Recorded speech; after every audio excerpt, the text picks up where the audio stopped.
Mummy ఆకలి అవుతుంది, mixture అయ్యవా? ఇప్పుడు అన్నం తినే టైం కదా, ఇప్పుడు వద్దు, రేపిస్తా, సరేనా? వెళ్ళు. మమ్మీ నా పెడితే ఇయ్యనే ఇయ్యదు, అందుకే నేను వెళ్ళి తీసుకుంటా. మమ్మీ చూస్తలేదు.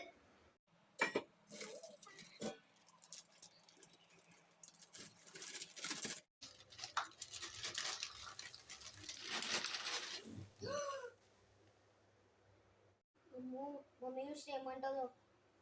అన్ను ఏంద్రా ఈ అంగడి?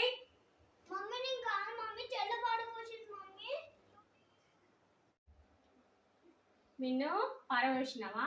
సరే, నువ్వేం భయపడకు, నేనైతే చెల్లెకి కాబట్టి కిస్సులు ఇచ్చింది, అదే ప్లేస్లో నేను ఉంటే. మమ్మీ నేను కాదు మమ్మీ, మమ్మీ నేను కాదు మమ్మీ. కింద కనిపిస్తుంది కదా, నేను కదా అంటావు.